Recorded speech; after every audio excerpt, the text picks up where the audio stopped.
Welcome to the Cinema Prix. My name is Javi. My name's Jack. And we are here to review Power Rangers. It's your time. We can get this out of the way right now. It was awful. Pretty terrible. Pretty terrible. pretty terrible. Well, let's get to the order of things. Like, let's start off with how does this movie start, Jack? What's the first thing you learn about our Power Rangers? Scene 1. They let you know Zordon and Rita were both old Power Rangers. The original 65 million years ago, they were Power Rangers. They got that part there on point. It really felt like shit had gone down. Yeah, it was dark. They had that dark, ominous tone, I guess. I mean, you start off with the Red Ranger just crawling through some mud. You can tell that shit had gone just... Yeah, like pterodactyls and volcanoes are going off. Like he's crawling through this like dirty muck of lava. Like it's pretty cool in the very beginning. He tells Rita, "You're never gonna ever rule this planet."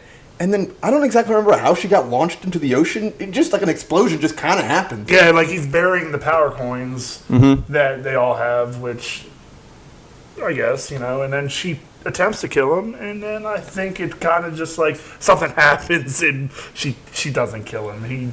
There was an explosion that went off and it threw her like into the ocean. I don't understand how a Power Ranger who can go through go through hell and back can just like, oh, I landed in water. I'm knocked out for like 65 million years. Yeah. But it's a quick opening sequence, but it's good. It's a good one though. It cuts to black. And we get modern day. We're introduced to our Red Ranger. Red Ranger's introduction is one of a kind. It is something you have to see to believe. So scene 1, they come into the locker room with a bull. They jerked off that bull. I mean that's. Oh yeah, whatever. I mean, they kind of. Maybe I was taking a sip of my beer at the time, but they established that I guess he's a quarterback of the high school team, that he hurts his knee, and in his meantime he's going to play pranks on the high school by jerking off a bull and then throwing him in the locker room. Yeah, like for whatever reason they bring this cow into the locker room, and they're like, we're going to milk this cow in the middle of this locker room. But the cow only has one udder, so I'm like, well, that's a penis. All right, so then we cut to them running away from the high school because the cops are showing naturally. And they decided to do.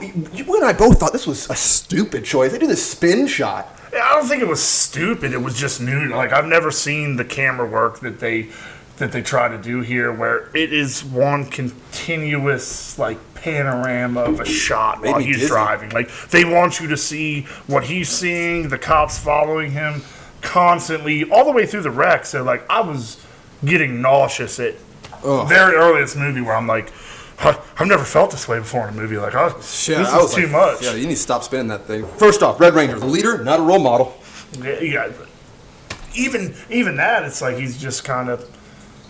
He is not upset about what he did. I don't know. He's like, yeah, I did it, whatever. The next introduction we get is the Blue Ranger. Yeah. Because so our character, he gets detention for like the rest of high school, and which is pretty lenient for blowing up his lunchbox. Yeah, for blowing up his lunchbox. You'd think he'd go to prison for that nowadays because of all the school shootings going around. It was like, why did he blow up the lunch? Like, what was he doing to blow up the lunchbox? What was he doing? Yeah, exactly. As this movie goes, this was the high point of the movie for me because, like, you get the Blue Ranger, and then you get, or what's his name? Billy Cranston. Billy Cranston. Billy Cranston is the Blue Ranger, and it's so easy, and they're like, well, I guess the Red Ranger is going to stick up for this guy. Cool enough, and his stick up is bitch slapping the hell out of this dude. I mean, the bitch slap scene in this. I've never seen someone slapped harder. You have, like, if there's anything good in this movie, it's the bitch slap scene. You have to experience it in theaters because they crank the audio up for this slap. So that's all you can hear. God, I haven't seen a slap like that since Chappelle's show. What? Slap! With Rick James, like, that shit. This slap is so hard that I was Like, at this point in the movie, I'm flying high. I'm like, this is awesome. Like, we had a moment where we looked at each other. Clearly, we were like, this is actually good. God, this is going to be awesome. And then this is where it starts going down. So the Pink Ranger, she gets introduced at the detention. Okay, the Pink Ranger, in my opinion, is the most irredeemable of the Power Rangers. Tell them what is the problem with the Pink Ranger? Like, it's ever she's introduced in this Mean Girls type of way, where it's like, obviously there's like cheerleaders, and you know, you don't really get enough of a background story, but there's this nude photo that's involved that I still don't know why this nude photo's in there. But I get like it's a thing that happens nowadays in high school. It's a teen problem, I guess. It is a teen problem, in this I guess. tech world, it's a teen problem. Just don't take pictures of yourself nude. And if you're going to do it, don't show your face. I guess her best friend sends her a nude picture that she has to approve of. Approve of before she sends it to another guy. Before she sends it to that guy. So the Pink Ranger, old Kimberly Hart, takes it upon herself to send it to that guy anyways, and is just like, you want to be with this person? Is this the kind of girl you want to take home to your mom?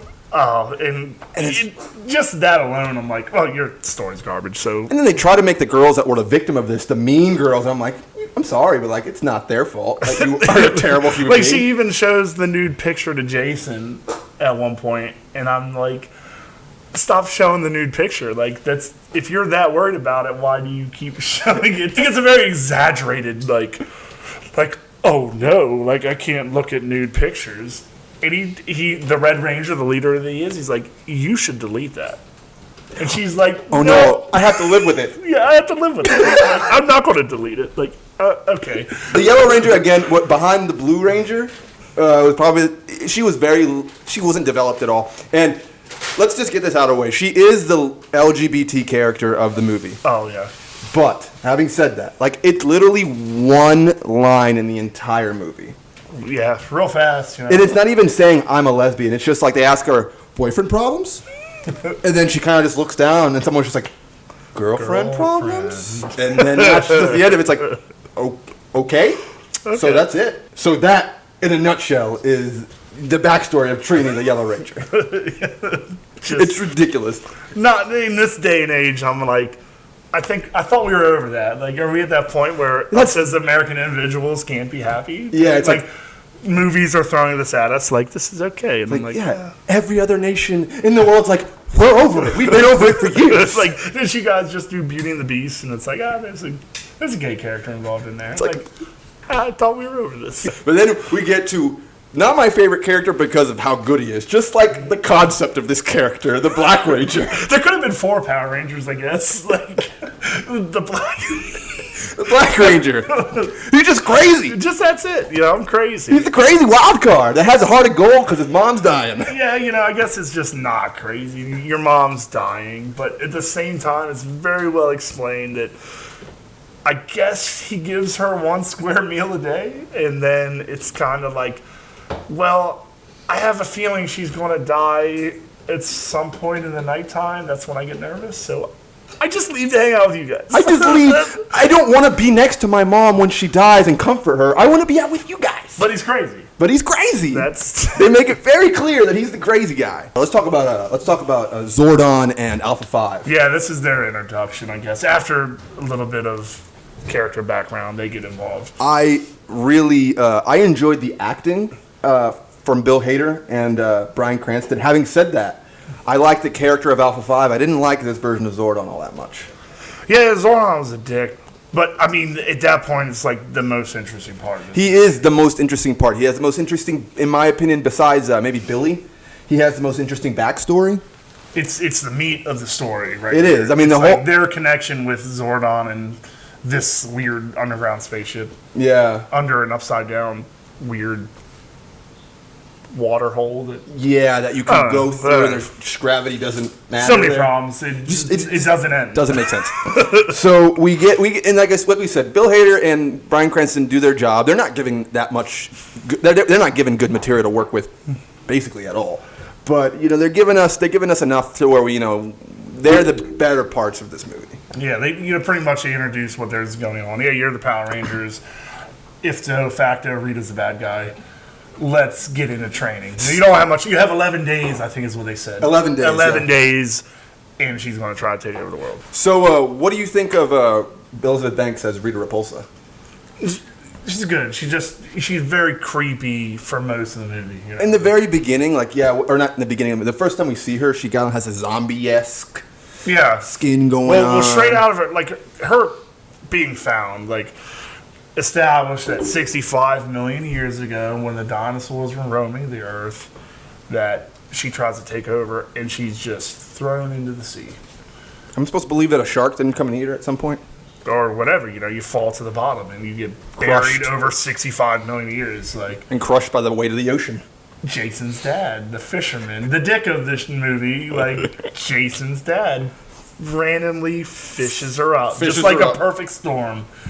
Just picks her up, takes her out of the water, and somehow she's just like a mummy that can come back to life because reasons. She's Rita Repulsa. Because plot. In my opinion, I honestly thought she was one of the better parts of this movie because she is the only part of the movie that really reminded me of the classic series. She was so over the top and so cheesy that, in my opinion, I'm not saying it was good, but it was the only part of the movie that reminded me of the Power Rangers. I was a little bit different on that because really? I'm like, in the terms of the original show, she's not as over the top. Like Rita Repulsa in the original one, she's not creepy. But she's definitely over the top. She's just annoying in the first one. This one, she's just like the way they shoot her coming at you. Mm-hmm. Like it's almost, I don't know, like she's demonic. The training sequence that you brought up earlier. This is where the movie. I mean, the movie was already questionable, but this is where the movie really 360 right into bad. Right into bad because you get a pretty decent training montage, and then you get an introduction to Billy getting his suit. Yeah. Billy's the first to get his suit. They make it very clear that they need to morph. They need to be able to work together to morph, and Billy gets his suit first. And then from that point on, the movie just goes down, just hard. There's nothing that happens. It's 45 minutes of they establish these characters, and then it's just 45 more minutes of reestablishing what we already know about all these characters. Yeah, leading up to the I guess after training, which is. Montages. Lots of music and they're fighting and it's you really think they're about to get there real fast until it's like Zordon turns on you and is just like, you guys aren't ready, blah blah blah, straight until the point where it's like there's no choice now. Rita's doing her thing, it's time. What did you think about this? In my opinion was stupid. The death of Billy. Oh, yeah. The contrived death of Billy. The random, we're going to fight Rita without our suits. Yeah, we can't morph. We're going to take this chick on. Yeah, she throws Billy down in the ocean. She hangs him essentially into the ocean. He dies. And, we learned before that Zordon is trying to get them to morph because he wants to come out of the wall he's in, have his body back. There's some reason that if they morph, he can possibly not be a face in the wall. Doesn't make any sense in my opinion. No. Doesn't make any goddamn sense. So when Billy does die, they take him back to Zordon, and Zordon says initially that he cannot do anything for him. He disappears out of the wall. And he disappears out of the wall. They're like, where's Zordon? Because Alpha's like, this is your time, Zordon. This is your time to step through the morphing grid. Come and get your body back. Morphing grid. Morphing grid. Literally, it's just like a platform. Maybe. Yeah. I don't know. Whatever the morphing grid is. They explained it, but I wasn't. I was writing something or drinking something, and I just didn't care. But so, of course, you think Billy's dead, and nope. Zordon sacrifices his body. They give him the chance to live again, and and that's what brings them together. The fact that Billy dies brings them all together, and when Billy comes back, that's when they realize we're a team, we work together, we're a family, we're the Power Rangers. And it's morphin' time. It's morphin' time. And now we're here. And you get... This is the biggest problem in the movie right here. You literally get about... The last fight, Megazord and all, is about, 15 minutes? Yeah, because just the way the original show goes, you got 20 minutes of a show. They're going to talk for a little bit. They're going to fight the putties. Mm-hmm. They're going to fight the monster. The monster's going to grow, and they're going to grow with it. Zords can't do it, so they make the Megazord. They make a Megazord, exactly. That's the gist of this one. I don't think they really tried that route. No. Like, this is where we're going to have the most fun with this right here, because this is when we start introducing the fact that this lovely piece of product placement Bingo. is the center of all life, apparently. I've never seen product placement in a movie so prominent. It is egregious how much product placement we get in this fucking movie. I laugh talking to people about this because I've never Krispy Kreme donuts. How much did you pay? How much did they have to pay to get Krispy Kreme donuts? Oh no, how much did Krispy Kreme pay them to have their stuff on this thing? Oh. I mean, we have a whole final sequence where it's like it's not a world ending, but it's like a city-destroying battle. They are going to town on putties and on monsters. Rita has the moment to take her crystal. What does she decide to do? She eats a Krispy Kreme donut. She eats a Krispy Kreme donut. That's what she does. She decides, I want to go have Krispy fucking Kreme. They come out and they get their suits, and I mean, you literally get like a 5-minute slow-mo walk. Which, I was still excited a little bit at that point because the suits are badass. Like, it's not the normal, like, oh, I randomly get a suit. Like, these come from your chi, like your These inner. come from your inner. They come from your strength. skin, and like they're showing it up close. As they're like just in the trailer, like oh, here we go. So they come out, they get on this cliff, and they fight. Literally, the scene in the trailer is the fight verbatim almost. Oh yeah, like that's about it. Like the sword punch. Billy karate kicking somebody. Like that's it for the putty fight. Like as for actual hand to hand combat. That's what you get. Like the trailer shows you what you're going to get. I did enjoy the fact how much they were talking to each other and how like. Oh yeah. Okay. That was real Power Rangers. Like they were talking to each other, kind of making. They were having fun with it. They were having fun with it, which I did enjoy. But we got that for 2 minutes, and then the rest of it is one big Megazord battle, which you would think is really cool. But like the whole time they got their masks like up, so it's just their face. So it's really you don't get the full effect. They're driving machinery that they've never ever been in before. Yeah, they've never been in. These Megazords look super complex. They make it clear they don't know how to drive these things yet. They suddenly all understand the mechanisms and the inner workings of these machines. Oh god! All right, one of my favorite. They like the original Power Rangers. They keep showing you the same shots every episode. It's not like they ever changed certain scenes of the show. They're like, all right, here's the Zord coming together. It's always the same exact thing. These things click together, bam, bam, bam. If so facto, you have the Megazord. This one, they just get shoved into a fiery pit, and out of the ashes, there is the Megazord. This Pacific Rim Michael Bay abomination of a machine that comes out of hell. It makes no sense. They don't go together at all. No one even knows that it can do that. I mean, even Rita was like, "Oh my goodness, impossible!" What is this? What is it? I've been a Power Ranger for years. Zordon and I have been Power Rangers together. It's like we've never formed this Megazord. Goldar, though. Not terrible. Not terrible. The idea of him's not terrible. I mean, you couldn't do the classic Goldar. That Goldar is just too. How does he play and fit with the Green Ranger and what? I don't know, but Goldar's there. I guess good tie-in. Yeah, he's a big chunk of molten gold, which I mean we talked about earlier. You said that you liked was like he's molten gold. Yeah, he's kind of moving. He's kind of like you said. Gold is a soft metal, so soft. If it got punched by a Megazord, it would shatter into a million pieces. Like I guess if you were taking another world, wouldn't you want a creature created out of diamond? Yeah, something harder. No, it's gold. No, it's one of the softest things that old pioneers bent in their teeth. Another thing is the miners in this city are terrible. I mean, there's literally just a giant man made of gold. That much gold under Angel Grove that they haven't found yet. I mean, it's a lot. Goldar was enough to bring America out of its deficit right now. He's like Trump Tower worth of gold.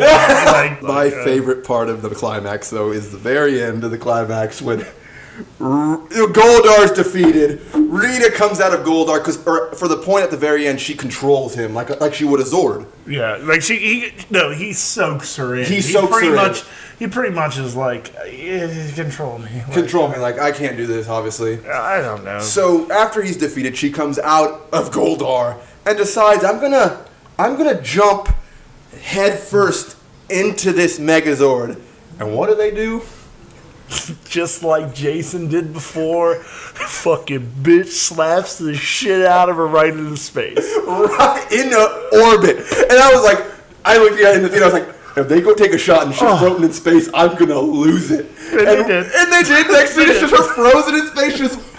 Oh my gosh. I would think these kids that can't drive these Megazords in a city that's that populated, some people got stepped on. Oh, everybody died. Like, my soul died. The characters died. Everything about the Power Rangers. What do you think about the after credits? Yeah, that's... Like, I'm really excited to sit. I'm like, do we get Zed? Do we get the Green Ranger? We didn't even get a mention of Zed. We get a desk with a green jacket with someone calling Tommy Oliver. Like, Bueller, Tommy Oliver. Like, we waited. Like, okay. And then we get Billy blowing up his locker again. That I didn't even see that part. I don't know what. Like, was I that pissed off? Yeah, we were just losing our minds. All right, Jack. We've ripped this movie quite the asshole. If you had to rate it 0 to 10, what'd you give it? We'd probably go with 4.5. 5. I'd probably go with like. I'm going with 4.5 as well, man. Still, the inner child was pleased in some sense. Yes. I laughed really hard. I laughed really hard in the beginning. It was real strong at first. I liked hearing the Power Rangers theme song for like the little time we got it. As a true Power Rangers fan, like, I couldn't be more pissed at Sabin and the Krispy Kreme fucking mess that happened here. Like, I don't know. I will never eat Krispy Kreme donuts again. Yeah. That's the last This thing. is my final purchase right here. Yeah. I got the Power Rangers donuts because I had to try them. I had to know how good they were. They were okay. Yeah. I'm done with you, Krispy Kreme. You ruined my childhood. You took my childhood and you ruined it. Fuck you, Krispy Kreme. I'm out. This has been Jack and Albie from the Cineplex. And we will see you guys next time. Peace out. Alright guys, and remember, if you like this, remember to like, favorite, comment, subscribe. Thanks for joining us, guys. This was a blast.